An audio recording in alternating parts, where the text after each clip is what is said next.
Halo, selamat malam pemirsa. Senang sekali malam hari ini kembali menyapa Anda di Indonesia Business Forum. Bersama dengan saya, Celia Alexandra. Pemirsa, pada hari Senin kemarin, Indonesia kedapatan surat cinta dari Presiden Trump. Surat cinta itu adalah besaran tarif impor ataupun tarif resiprokal sebesar 32%. Ini sama seperti yang dikenakan sebelumnya pada April kemarin. Ditambah lagi, Indonesia saat ini menjadi keanggotaan resmi dari BRICS dan juga akan ketambahan lagi 10% pemirsa. Apa yang harus kita lakukan sebagai juga industri tekstil TPT di Indonesia? Bagaimana cara mengatasi hal ini? Akankah diversifikasi bisa menjadi salah satu solusi?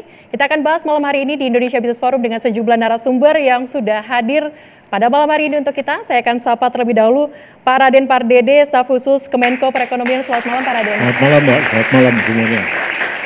Baik, turut hadir juga bersama dengan kita Pak Kiki Feriko, ekonom dan juga Wakil Dekan Fakultas Ekonomi Bisnis Universitas Indonesia. Selamat malam. Hadir juga bersama dengan kami Pak Beni Sutrisno, Wakil Ketua Umum Kadin Indonesia Bidang Perdagangan. Selamat malam. Kami juga turut mengundang ada Pak Jemi Kartiwa, Ketua Umum Asosiasi Pertekstilan Indonesia. Selamat malam. Baik, sebelum kita masuk kepada dialog kita pada malam hari ini, kita saksikan dulu informasi berikut untuk Anda. Baik, kita kedapatan surat cinta nih Pak Beni. Kira-kira surat cinta ini akankah berbuah baik untuk kita? Bagaimana dengan industri tekstil kita dengan tarif kenakan 32% Pak Beni? Ya, ini kan satu keputusan pemerintah Amerika Serikat yang kita tidak bisa memaksakan ya. Ada beberapa teman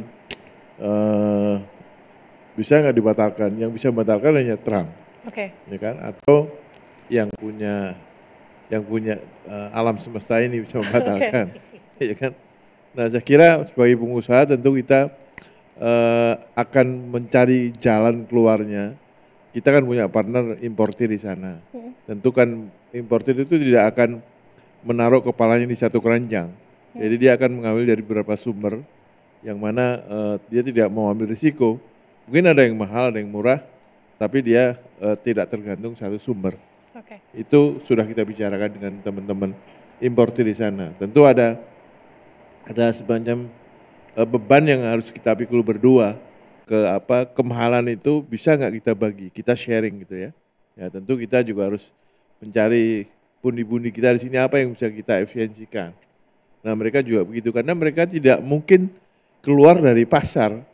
Karena kalau mereka keluar dari pasar dia akan digantikan oleh barang yang lain. Dan untuk masuk pasar lagi sangat sulit. Oke, berarti pasar tuh harus tetap dijaga maksud Anda? Iya, artinya mereka mengisi satu pasar kan, misalnya mengisi department store tertentu, mereknya A. Misalnya kita kan hanya OEM, kita hanya membuat merek tertentu kan. Nah itu dia nggak mau keluar dari pasar itu, kalau nggak akan diganti merek yang lain. Nah untuk masuk pasar lagi, dia butuh waktu dan butuh usaha yang seperti waktu awal mulanya dia masuk pasar itu. Oke, tapi kalau dari Kadin sendiri menilainya apakah industri TPT saja yang terkena hantaman dari 32%? Enggak, industri yang tenaga kerjanya banyak. Okay. Ya, artinya dari tekstil, furniture, komponen elektronik atau elektro atau mesin, lalu juga alas kaki, khususnya sports shoes ya, tapi sports shoes bukan sepatu kulit nih. Jadi itu kan labor intensif sekali. Ya artinya kalau kita ngurangi atau berkurang orderannya berarti ada lain yang harus berhenti, yang harus kita apakah kita cutikan sementara atau cuti selanjutnya menunggu tergantung pesanan baru lagi. Oke, saya juga akan tanyakan ke Pak Jemi. Pak Jemi gimana nih Pak industri TPT ya? Penurunannya seberapa besar nih menghadapi 32% yang saat ini akan menjadi tarif impor untuk Amerika Serikat? Mungkin di awal April, kita April 2 kan mendapat berita Trump menerapkan tarif ya. Mungkin dari teman-teman di buyer, teman-teman di industri garment kita, sudah ada mereka meminta istilahnya sharing burden. Ya di sharing burden istilahnya kenaikannya, contohnya yang terakhir diputuskan 10%, kita teman-teman di industri pakaian jadi mereka diminta sharing kurang lebih ada yang 2-3%. Ya mungkin tahap awalnya mereka diminta setengah-setengah. Ya, jadi ini mungkin yang membuat kita harus memikirkan memang di industri pakaian jadi, sekarang di industri tekstil, margin kita udah sangat tipis. Okay. Ya dengan masuknya China menjadi industri superpower ya khususnya di TPT, kita itu bersaingnya itu harus dengan sangat ketat sekali ya. Jadi urusan 2-3% pun ke cost of production itu cukup besar impact-nya. Tapi seberapa serius ini kemudian berdampak kepada industri tekstil dalam Ya, negeri? industri tekstil nih dari hulu sampai hilirnya kan ekosistemnya cukup panjang. Oke. Ya, jadi kita merasakan apalagi sekarang mau diberlakukan tanggal 1. Iya. Ini waktunya kan cuma 20 hari lebih, sedangkan sailing time dari Indonesia ke sana kan 30 hari, 1 bulan. Jadi barang-barang yang mau disipmen ke sana ini mempunyai potensi kena 32%. Oke. Ya, jadi ini teman-teman ini pasti semua sedang berhitung nih. Oke. Ya, sedang buyer berhitung. Indonesia juga produk Indonesia sedang bernegosiasi dengan Indonesia ini. Di tengah negosiasi yang kita lakukan tentunya di tengah negosiasi dari pemerintah ke Amerika Serikat untuk menurunkan 32%, kira-kira yang diharapkan selain itu dari pemerintah sendiri apa nih? Ya, kita berharap Indonesia bisa dapat better than Vietnam. Itu Oke. yang dari awal kita bertemu, kita rapat juga beberapa kali di Kemenko. Kita bertemu juga dengan Pak Raden, dengan Pak Menko. Kita berharap Indonesia bisa di bawah Vietnam. Karena sebetulnya trade deficit Indonesia selisihnya itu jauh lebih rendah dari Vietnam. Yang dari awal kita memikirkan bahwa Indonesia sebetulnya bisa dapat tarif yang lebih rendah dari Vietnam.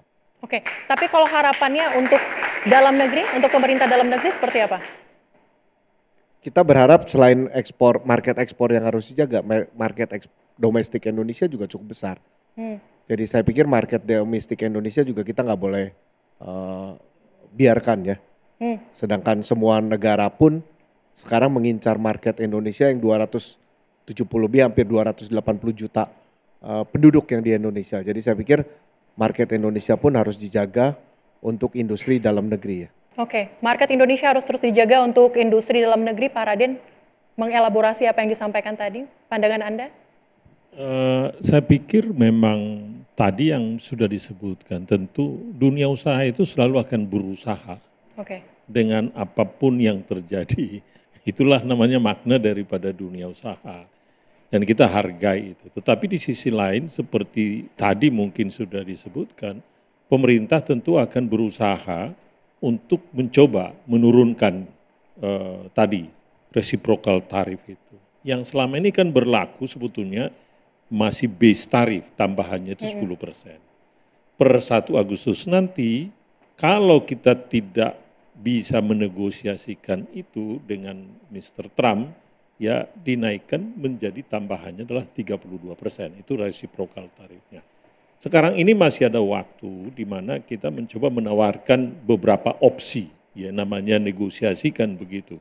Kita tawarkan beberapa opsi, pemerintah menawarkan beberapa opsi kepada mereka. Dan kita harapkan dengan tawaran itu pertama adalah bahwa trade deficit dari mereka ke kita akan berkurang. Itu satu, itu sudah ada opsi 1, 2, 3 yang kita sudah tawarkan, apakah dalam bentuk kita impor lebih banyak minyak dan LNG atau gas ya. Mungkin juga kita bisa impor juga bahan-bahan makanan seperti yang memang kita butuhkan di sini. Tetapi juga ada yang kita sudah coba pikirkan di samping kapas dan yang lain-lain. Kita juga mikirkan, mereka juga menyebutkan itu di dalam surat itu jelas. Ya, yang sudah beredar di masyarakat itu bahwa kalau kita berinvestasi di sana atau perusahaan Indonesia berinvestasi di sana, maka kita juga mendapatkan keringanan. Hal-hal itu yang dicoba dinegosiasikan dan itu langsung sebetulnya yang kita lakukan sekarang itu bukan ke pemerintahnya, tetapi lewat perusahaannya.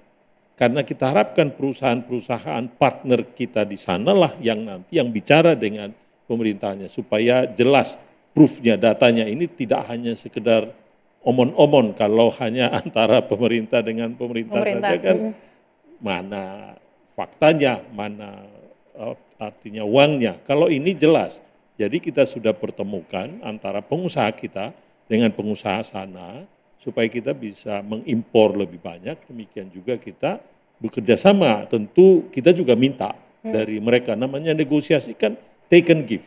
Jadi kita juga minta ke mereka. Harapan kita itu. Tapi di samping itu apa yang dikatakan oleh Bapak-bapak dari Kadin tadi ini ya, Pak Beni dan juga Pak Jemi ini, itu sudah benar. Jadi mungkin kita harus berusaha juga memikirkan apakah ada alternatif lain. Ya. Jadi kita juga harus punya bagaimana kalau tidak berhasil. Oke. Ya kita kan nggak bisa karena kita Worst tidak. case skenario ya. Iya, karena kita tidak pernah tahu dengan keputusan Tuan Trump ini, karena hanya dia yang tahu dengan Tuhan mungkin ya, yang lain nggak tahu. Kita misalkan Menko berunding dengan menterinya, Menteri A, B, C, Menteri Perdagangan, ada trade representatifnya, USTR-nya, Menteri Keuangannya, tetapi semuanya pada akhirnya tergantung Presiden. Oke. Jadi dalam situasi ini kita harus membuat langkah-langkah antisipatif. Bagaimana kalau tidak berhasil?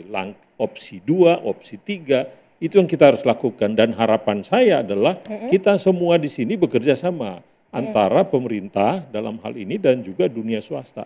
Kita harus bersama-sama dalam situasi seperti ini, di mana Trump nggak bisa kita kontrol, yang kita bisa kendalikan adalah kita dulu deh, Dalam kita harus negeri kompak. begitu ya? Oke. Itu dulu. Oke, nanti kita juga akan dalami kira-kira second offer apa yang dipersiapkan oleh pemerintah dalam negeri kita untuk Amerika, untuk ditawarkan ke Amerika, tapi usai jeda tetaplah bersama kami di Indonesia Business Forum.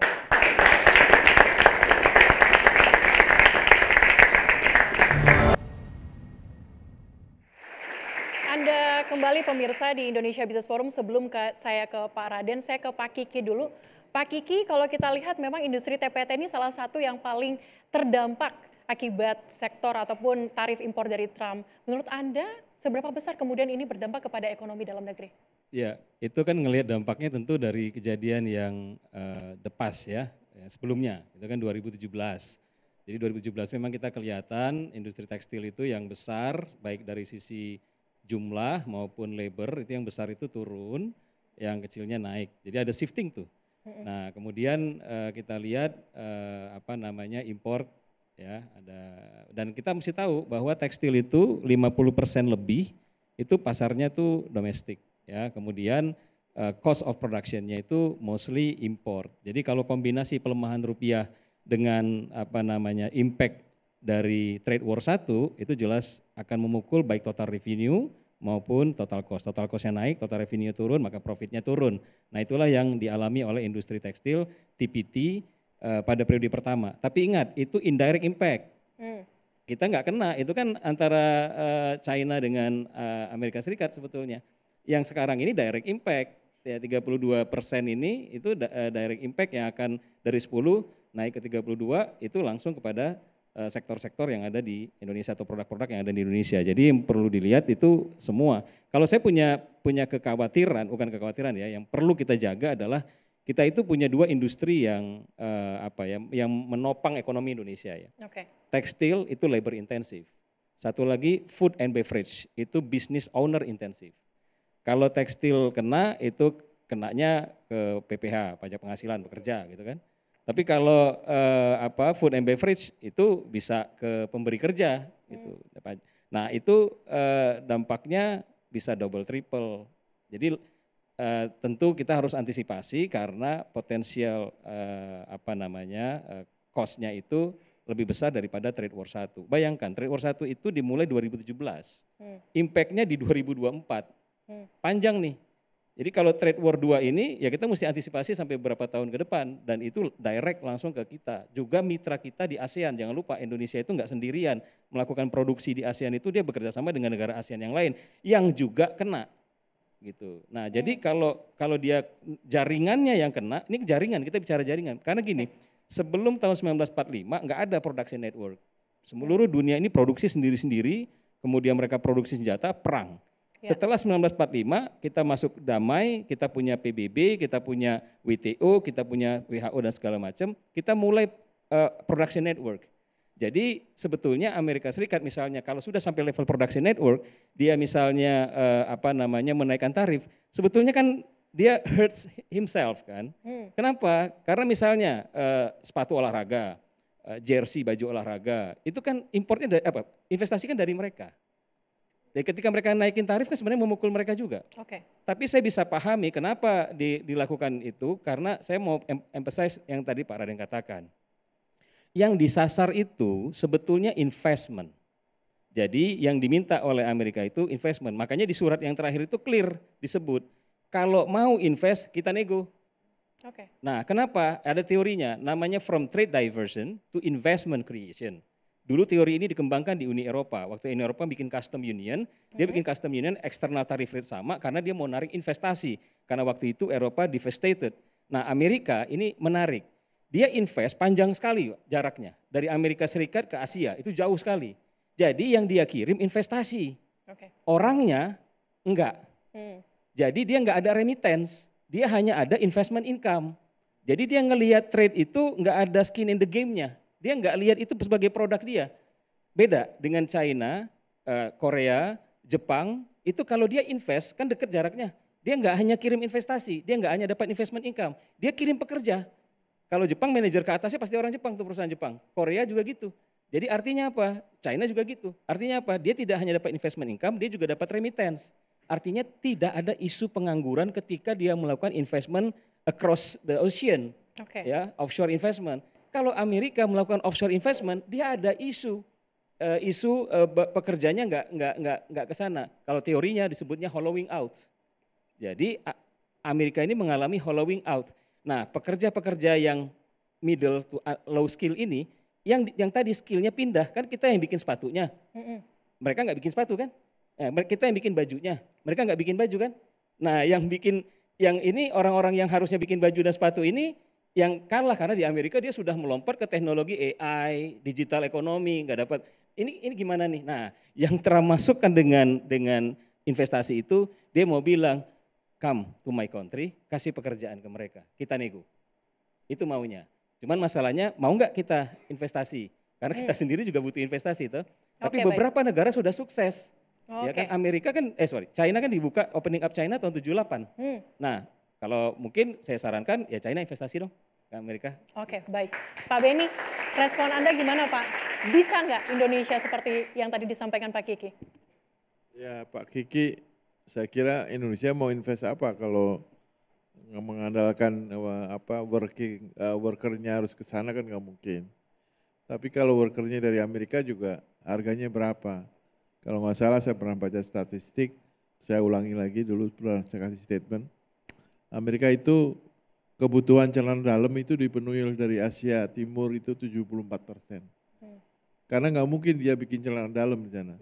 Mungkin harganya nggak karu-karuan ya per jam hournya udah berapa sekarang di sana. Jadi saya kira ini kan udah terjadi supply chain selama ini.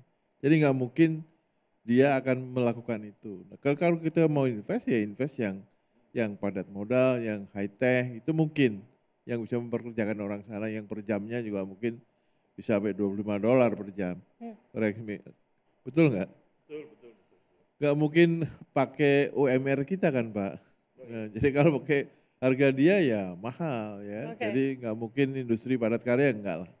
Tentu ini BUMN yang punya kemampuan ini di sini perusahaan-perusahaan yang besar atau BUMN.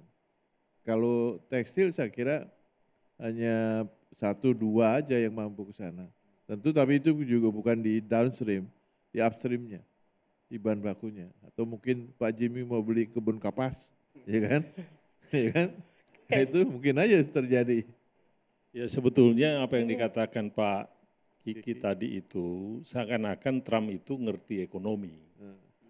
Ya Oke. sebetulnya kalau kita baca bisa dilihat semuanya. Para ekonom di Amerika bingung nggak ada dengan rumusnya. teorinya Trump. Nah jadi saya pikir udahlah Pak Kiki jangan menganggap bahwa Trump itu ngerti ekonomi. Saya pikir tidaklah. Dia tidak punya teori ekonomi yang seperti yang Pak Kiki pahami. Gitu Oke. loh. Dan seperti yang dikatakan tadi jelas.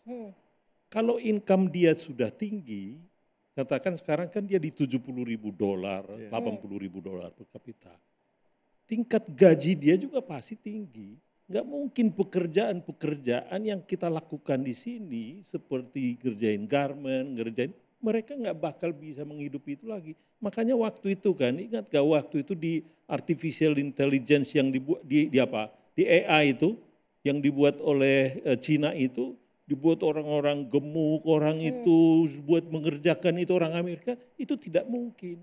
Itu adalah sebetulnya parodi yang menyatakan, teori kamu untuk yang begitu tidak mungkin. Amerika tidak mungkin lagi mengerjakan yang labor intensif dan low wage. Udah jelas itu tidak mungkin.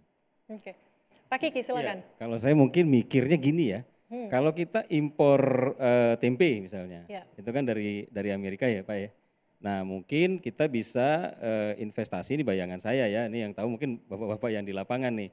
Kita investasi di produksi kedelai. Jadi ketika kita impor kedelainya itu ada value added kita. Nah, mungkin di lapangan ya kita mesti cek bisa nggak seperti itu. Karena saya pernah melakukan hitungan ya dan kemudian di lapangan memang terjadi itu impor daging dari Australia. Jadi memang ada beberapa pengusaha kita yang investasi di produk tersebut. Jadi ketika kita impor, karena kita misalnya, ya saya ambil contoh Australia ini ya, kita selalu defisit. Dan nggak ada yang bisa kita lakukan untuk melawan defisit ini. Yang kita lakukan adalah kita investasi sehingga ketika kita impor, apalagi kalau kita bisa kirim pekerja ke sana, itu kita di setiap kita impor itu ada value added kita. Jadi ada value added dari daging itu, ada value added dari pekerja kita, nah tapi kita investasi ke sana. Nah itu bayangan saya kalau itu dilakukan, karena kalimatnya Trump ini, saya sih dari kalimatnya Trump yang tadi Pak Raden bilang juga, kalau Anda investasi ke negara saya, then we can talk. Karena ada dua yang seingat saya tanggal 2 April, itu sekitar tanggal 5 April yang melakukan respon seperti itu, ada dua. Satu Jepang, yang kedua Taiwan. Yang melakukan respon, kita akan melakukan investasi. Sebelum kalimat yang ini keluar ya. Tapi dinaikkan, tambah poin, malah Jepang lebih tinggi daripada semula gitu. Tapi Ya, nanti kita dalami lagi nih karena Pak memang Kiki. belum kan di hold 90 hari. Ya, gitu. Kita hold dulu Pak, nanti kita dalami lagi usai jeda berikut, tetaplah bersama kami di Indonesia Business Forum.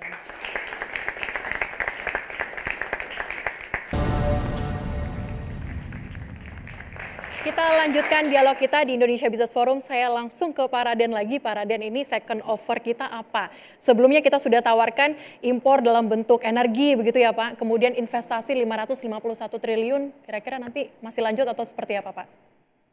Itu masih tetap ya. Jadi tawaran kita untuk kita bisa impor minyak ya, energi lah disebutkan tadi itu masih tetap itu. Tentu seperti yang kami katakan tadi, kita juga menawarkan untuk membeli tambahan untuk seperti gandum, ya kan? Karena memang kita tidak produksi gandum, kemudian juga soybean, ini kedelai, ya kan? Kita bisa bahkan bikin long term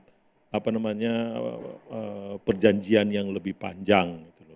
Nah sekarang juga kebetulan ada beberapa pengusaha kita yang berencana berinvestasi di sana. Saya katakan tadi adalah di bidang petrokimia. Ya kita juga bisa menyebutkan itu ya, bahwa Indonesia juga berinvestasi di sana. Bahkan kita ajak mereka melakukan co-investasi di bidang energi. Jadi karena kita juga butuh energi, kita bersama-sama dengan pengusaha di Indonesia berinvestasi bersama dengan pengusaha di sana di bidang energi, dan juga kita ajak mereka berinvestasi di sini. Bahkan kita ajak mereka juga berinvestasi di critical mineral. Ya kan. Jadi sama seperti yang kita berikan kepada Cina, ke yang lain-lain, ke Eropa juga kita tawarkan ke mereka, karena kebetulan kan memang pemerintah Amerika sangat butuh critical mineral buat mereka. Kita tawarkan ke mereka sekarang, ayo kita bersama-sama. Itu yang jadi mudah-mudahan kita lihat saja ini, mudah-mudahan ada, ya kita nggak tahu seperti yang kita hanya berdoa, mudah-mudahan kita sudah buat listnya, opsinya 1, 2, 3 senarionya seperti apa kita tawarkan, mudah-mudahan dia. Tapi menurut saya kita harus selalu menyiapkan the worst case. Kita mengetahui beliau ini kan, ya, yang menunjuk begini ini. Ya. Kita harus memang mempersiapkan diri untuk the worst case. Apa itu Pak? Ya, the worst case adalah seperti yang dikatakan tadi. Kita harus mencari bagaimana kalau memang dia tidak memberikan itu? Menurut saya, kalau kita lihat sekarang ini WTO tanpa Amerika, kenapa nggak kita pikirkan juga itu? Jadi perjanjian dagang dengan seluruh dunia ini tetap jalan, menurut saya ini belum pernah diomongin ini tanpa Amerika. Karena sekarang sebetulnya yang menarik adalah yang menjadi sponsor utama WTO, ya perjanjian dagang dunia ini adalah Amerika. Dan sekarang dia meninggalkan itu. Ya sudah, dia meninggalkan itu, kita yang sisanya ini. Itu kan masih cukup besar. Sisanya ini masih ada sekitar 83%, 80% dari ekonomi dunia. Ya sudah yang 80% ini saja, kalau yang 20% Amerika nggak mau, karena yang terjadi sekarang kan Amerika memusuhi even teman-temannya, tetangganya, ya. Hubungan baik seperti apa dia dengan Kanada, hubungan baik seperti apa dia dengan Australia, juga dengan Jepang. Ya sudah, itu saya pikir bisa kita ambil menjadi kesempatan. Contohnya sekarang bahwa UCPA, ya perjanjian antara Indonesia dengan EU ini, menurut saya ada juga yang membuat ini, kita sudah 9 tahun berunding ya dengan European Union, Eropa ini. Tapi dalam beberapa bulan terakhir ini terjadi percepatan. Itu menurut saya bukan kebetulan. Itu adalah akibat dari Trump. Jadi mungkin ini yang harus dilihat, mungkin kita lakukan dengan yang lain lebih agresif ini. Jadi seperti BRICS gitu? Ya bisa saja. Hubungan diplomasi dagang sekarang ini menurut saya menjadi lebih penting dari yang sebelum-sebelumnya. Itu yang harus dilakukan. Pak Benny, menurut Anda gimana nih? Tadi Anda sempat sampaikan bahwa diversifikasi ini mungkin bisa diambil sebagai salah satu solusi untuk industri. Bagus sekali nih teorinya Pak Raden, bukan teori lah. Harapan dan rencananya. Ya memang saya masih ingat almarhum Pak Mari Muhammad bahwa dia mengatakan memang kita kalau sulit selalu urusannya walaupun ekonomi urusannya selesai dengan doa. Jadi ekonomi Indonesia baik doa. Ekonomi doa sekarang begitu ya Pak? Iya kan, soalnya nggak ada alternatif yang lain. Artinya masih punya harapan. Orang kan harus punya harapan, ya. Hope itu selalu ada. Ya, siapa tahu memang Tuhan kan baik sama kita ya. Kita diberi yang terbaik lah. Dan tentu satu yang terbaik adalah kita masih mau berusaha. Saya setuju dengan Pak Raden, pengusaha itu kerjanya hanya berusaha. Dalam situasi apapun kita nggak bisa ganti jadi Pak Raden itu nggak bisa. Kita berusaha, memang bisnis, iya kan? Nah memang situasinya kadang-kadang di atas, kadang-kadang susah.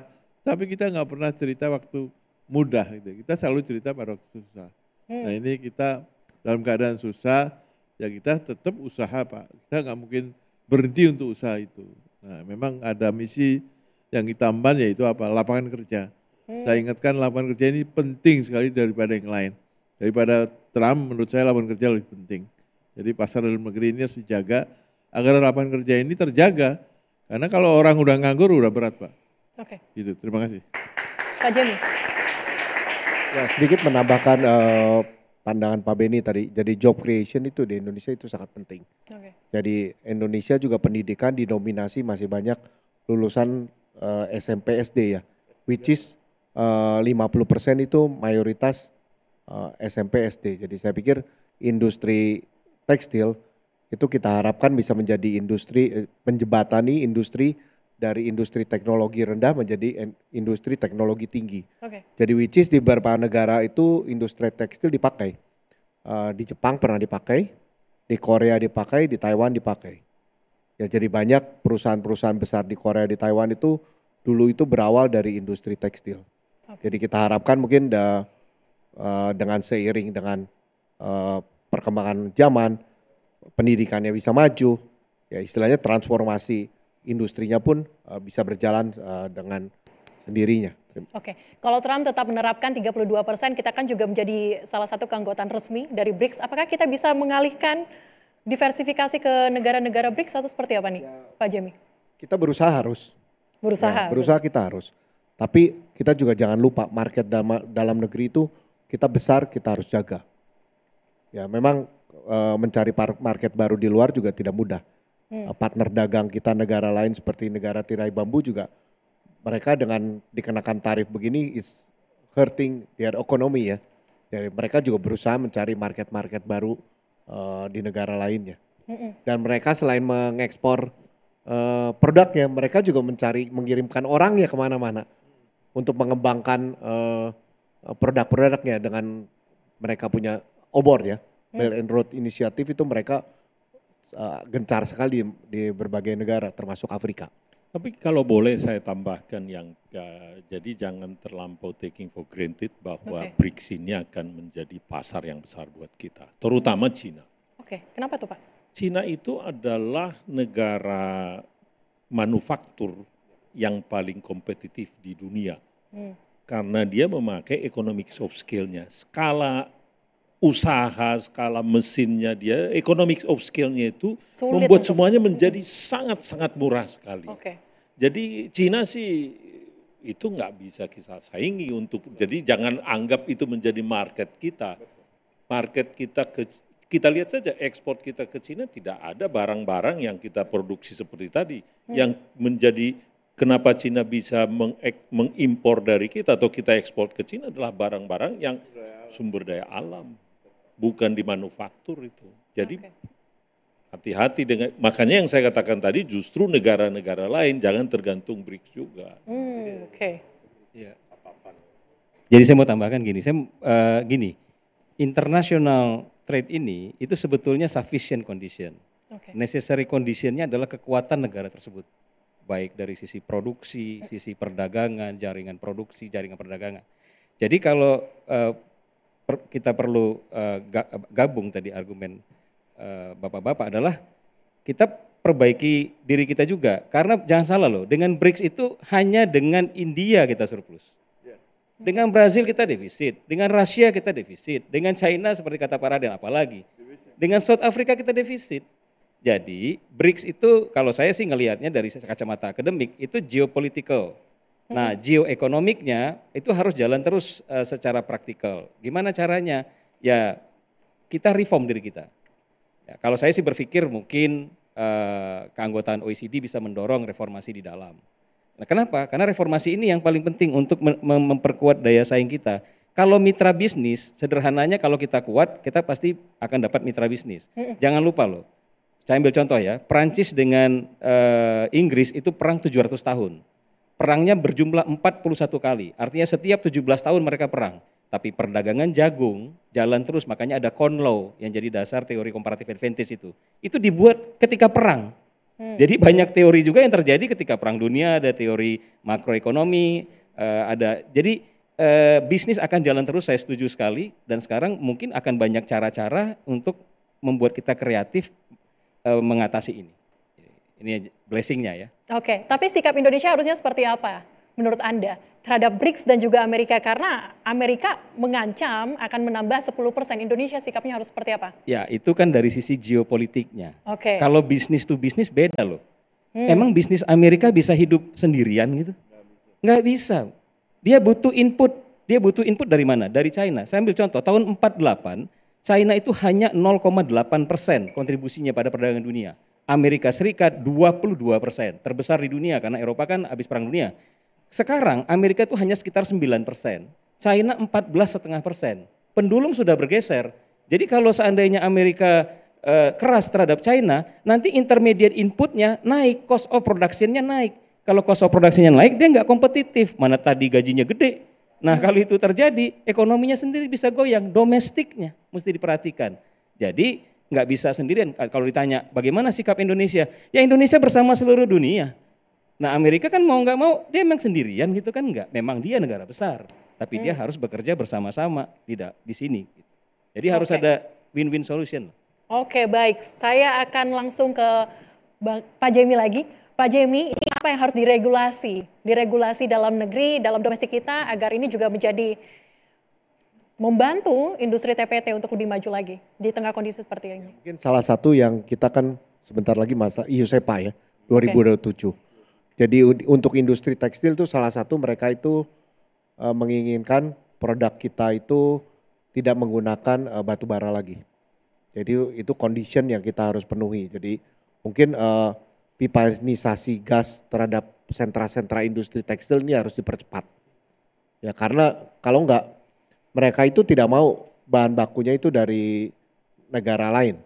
Mereka pengennya two step forward atau fabric forward, kainnya diproduksi di dalam negeri tapi tidak menggunakan bahan baku coal dan dijahit di Indonesia dan ekspor ke Europe. Jadi kita Indonesia itu yang harus dibereskan selama 2 tahun ini pipanisasi gas ke sentra-sentra tekstil khususnya di Bandung Raya dan Solo Raya. Oke, Pak Beni untuk mempermudah pengusaha kira-kira apa nih deregulasi yang harus dilakukan? Saya udah mencatat ya, karena saya ditugasin Pak Raden di Satgas. Iya kan? Itu ada, saya baru mencatat udah dapat 381. Baru catat? Iya kan? Oke. Nah itu masih panjang lagi nantinya. Nah masalahnya kan, enggak nih apa, yang harus diregulasi lah. Jadi banyak sekali, karena regulasi kita banyak sekali sih. Ya walaupun kita sudah punya Omnibus Law, tapi ya kalau kita potretkan Omnibus Law akhirnya hanya orientasinya ke tenaga kerjaan. Jadi yang dulu law yang di 73 undang-undang di merge itu belum kelihatan semua. Jadi memang kembali lagi kita harus berbenah diri lah. Mungkin kalau diambil, kita kan selalu ngambil hikmahnya nih. Dengan seperti ini maka kita memperbaiki diri lah. Ya kemarin saya diskusi dengan teman-teman furniture, mau impor bahan baku untuk sampel, karena oleh ekspor tuh no sample no business.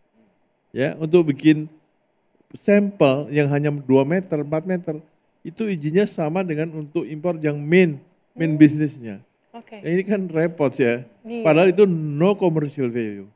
Nah pengertian-pengertian seperti inilah yang belum dipahami oleh teman-teman di birokrasi. Jadi tentu masih banyak lagi, ya. Seperti kita suruh green energy, kita di tempat saya udah pasang solar cell, tapi kan dibatasin oleh PLN, maksimum hanya 15% dari yang dibutuhkan di pabrik saya. Terus gimana? Ya kan, mau permintaan EU minta semuanya green gitu, ya susah dong. Nah, masih ada regulasi yang saling bertabrakan begitu ya maksudnya? Banyak, dulu kan pernah saya ngomong di sini bahwa kita memang industri regulasi. Setiap rezim yang berkuasa produksinya pertama regulasi. Nah ini yang terus paradok dengan regulasi yang sebelumnya. Itulah tugas Kadin dengan Pak Raden bersama teman-teman LPM untuk bantu kita lah, untuk memotret itu. Banyak Pak regulasi. Oke, baik. Nanti kita akan dalami lagi, nanti Pak Raden akan menimpali begitu ya Pak ya, menanggapi terkait dengan pipanisasi dan sebagainya. Usai jeda tetaplah bersama kami di Indonesia Business Forum.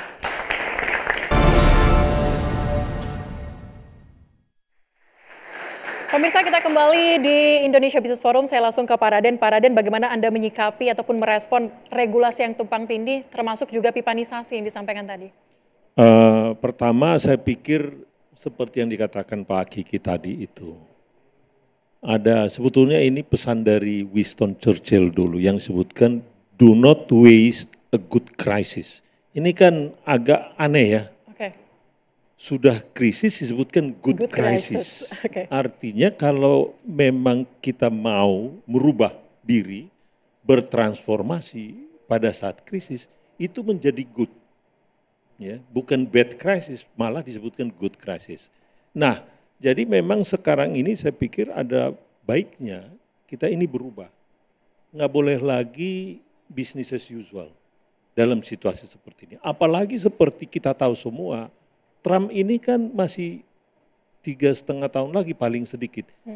Belum, kalau dia menang lagi 1 periode lagi, artinya pemimpin-pemimpin seperti ini yang tidak bisa diprediksi dan demikian juga gejolak dunia ini yang penuh dengan ketidakpastian, itu di luar kontrol kita. Yang kita bisa perbaiki, kendalikan adalah faktor-faktor domestik ini. Ya tadi yang kita sebutkan tadi.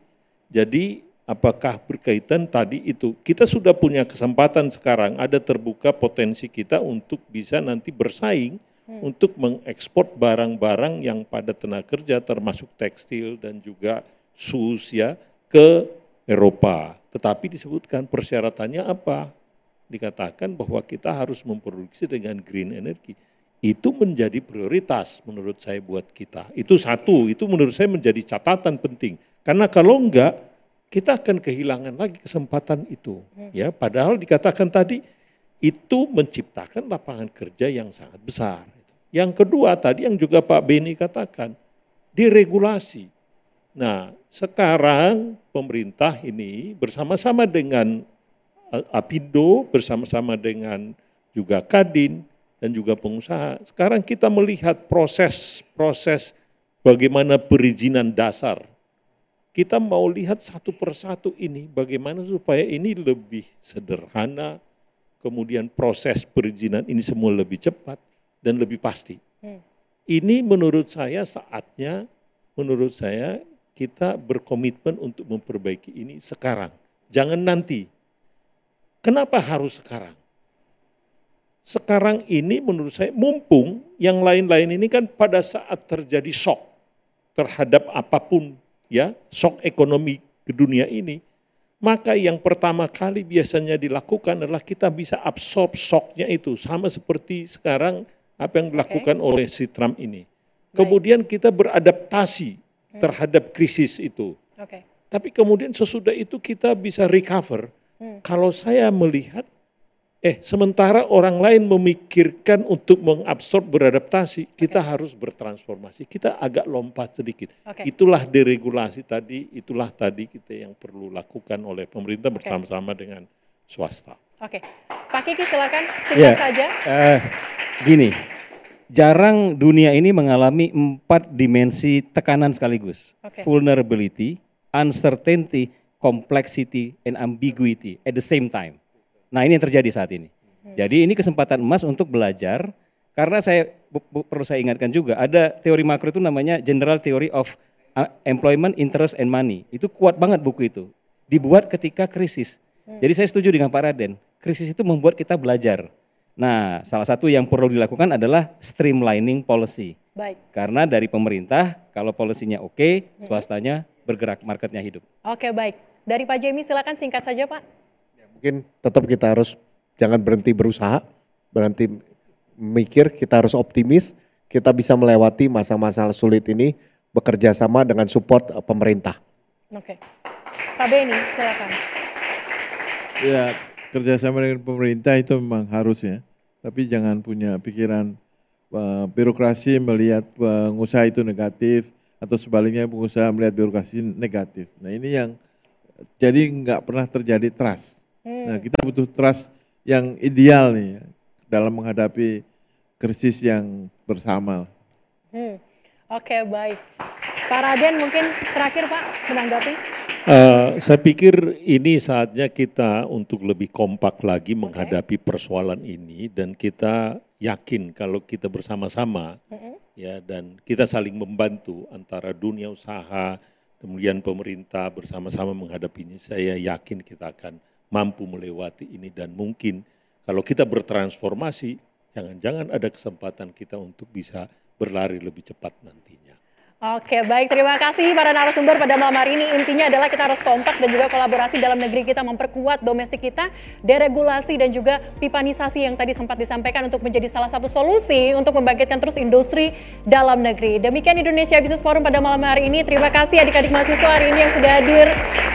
Dan kita akan tunggu bagaimana kemudian hasil dari Trump, apakah akan turun di bawah 32%. Saya Sally Alexandra, terima kasih. Sampai jumpa.